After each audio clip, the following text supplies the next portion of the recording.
সালামু আলাইকুম। এইচএসসি 26-27 ব্যাচের শিক্ষার্থীরা, আশা করি সবাই ভালো আছো। মাত্র 2 মিনিটে তুমি যদি বাংলা বানানের 5 নাম্বার কমন পেতে চাও তাহলে এই ভিডিওটি তোমার জন্য। তাহলে চলো শুরু করা যাক। এই যে দেখো বলা আছে যে প্রমিত বাংলা বানানের 5টি নিয়ম লেখো। তো এই প্রশ্নটাই কিন্তু আমাদের পরীক্ষায় সবচেয়ে বেশি এসে থাকে, তাই না? যে প্রমিত বাংলা বানানের 5টি নিয়ম লেখো। এই ভিডিওটা তোমরা একটু ভালো করে দেখো, তোমরা কিন্তু এখান থেকে বাংলা 5 মার্ক ইজিলি কিন্তু পেয়ে যাবা। প্রথমে দেখো আমি 1 নাম্বার নিয়মে লিখেছি যে রেফের পর ব্যঞ্জন বর্ণে দ্বিত্ব হয় না, অর্থাৎ যেই শব্দের সাথে রেফ যুক্ত থাকবে সেই বর্ণটা কখনো দুইবার উচ্চারিত হবে না।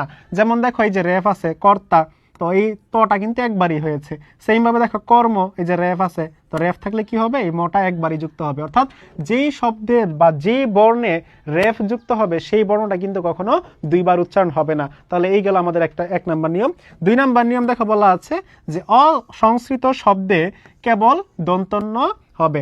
অসংস্কৃত মানে হচ্ছে অতৎসম, অর্থাৎ তৎসম শব্দ ব্যতীত বাকি যত শব্দগুলো আছে সেগুলো হচ্ছে কি আমাদের অতৎসম শব্দ।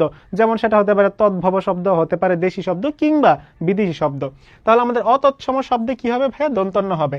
যেমন দেখো কান, কোরআন, শোনা ইত্যাদি, তো এগুলা কি হবে, এগুলা সবসময় আমাদের কিন্তু দন্তন্য হবে। তারপর 3 নাম্বার নিয়ম দেখো, মূল শব্দের উচ্চারণে যদি দীর্ঘি দীর্ঘ থাকে তবে বাংলা বানানে দীর্ঘিও দীর্ঘ বিধেয়। অর্থাৎ যেই শব্দের মধ্যে দীর্ঘি এবং দীর্ঘ দিয়ে উচ্চারণ হবে সেই শব্দগুলোতে কিন্তু দীর্ঘি এবং দীর্ঘ উচ্চারণ করতে হবে।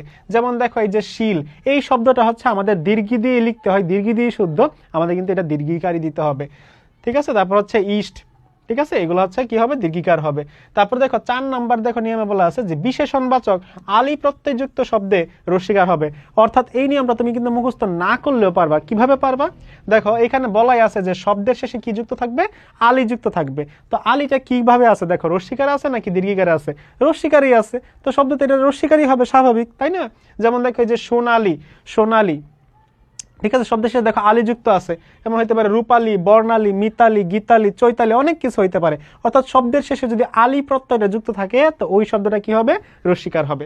5 নাম্বার নিয়মে দেখো বলা আছে যে ভাষা ও জাতির নামের শেষে রস্যিকার হবে। ভাষা ও জাতির নামের শেষে রস্যিকার হবে। যেমন দেখো বাঙালি, ইংরেজি, জাপানি। এই 5 নাম্বার নিয়মটার আবার একটু ব্যতিক্রম আছে, তোমাদেরকে ব্যতিক্রমটা বলে দেই যে এটা কিন্তু আবার আমাদের কি আছে ভাইয়া, একটু ব্যতিক্রম আছে। যেমন তুমি যদি দেখো একটু খেয়াল করো যে ইরানীয়, ঠিক আছে, ইরানীয় জাতি, ইরানীয়, ঠিক আছে। তারপর যদি দেখো ভারতীয়, এই যে ভারতীয়, ভারতীয় দীর্ঘিকার, ঠিক আছে। তাহলে যে ভারতীয়, ইরানীয়, এগুলা কি হবে, দীর্ঘিকার হবে। এটা হচ্ছে 5 নাম্বার নিয়মে ব্যতিক্রম। তুমি চাইলে 6 নাম্বার যদি পরীক্ষা যদি 6টি নিয়ম আসে তুমি কিন্তু এই 6 নাম্বার ব্যতিক্রমও লিখে আসতে পারো, ঠিক আছে।